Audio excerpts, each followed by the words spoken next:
a pathway to bring many of your lived experiences to Congress. It's very much missing here, and so I appreciate all of you so much in speaking this truth again that is missing in Congress.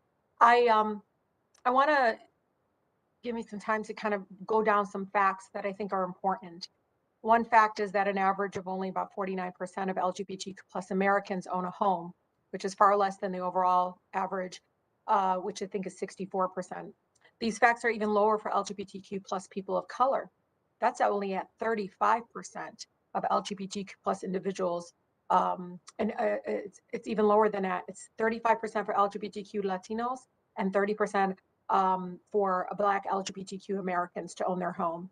Another fact, which I think is really dramatic, is that LGBT plus couples are 73% more likely to be denied residential mortgages compared to their peers, which I know Chairwoman Waters wants to hear about this. The other fact is the National Transgender Discrimination Survey found that among transgender individuals of color, 56% of Native Americans, 52% of Black folks, 51% of Latinx respondents moved into a less desirable home or apartment because of anti-transgender bias forced on them, again, even though they could and wanted better housing.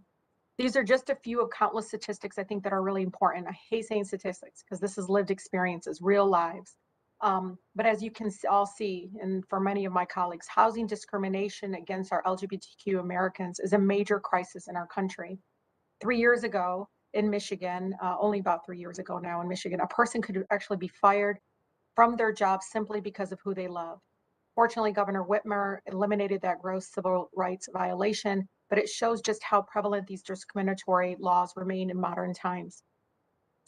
I think Ms. Walker, first of all, I cannot stress to you how much you are inspiring so many that are incredibly excited that you are testifying before our committee.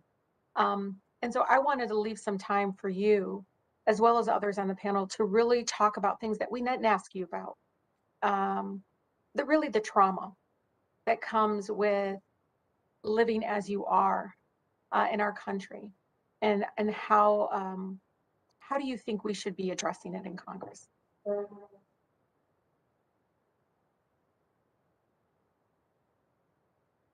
If I may, I want to lift up two things, and thank you for those comments, Representative Tlaib. One is to my Congresswoman Maxine Waters, thank you for your leadership. I want to highlight that we include a section in our written testimony describing the silent epidemic of violence that our trans siblings are facing, which is often hidden in the shadows of the violence that Black people are facing more generally. I've already reached out to Chastity, but welcome the opportunity to further that discussion as well.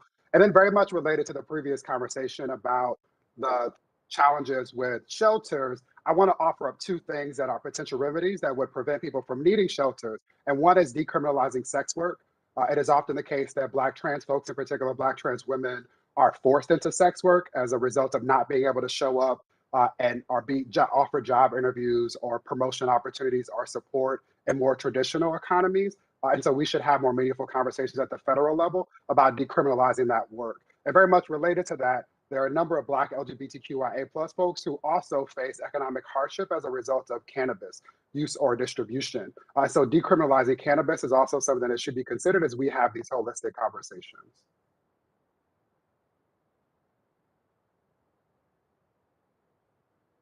If no one else on the panel has more to share, I yield back to the Chairwoman.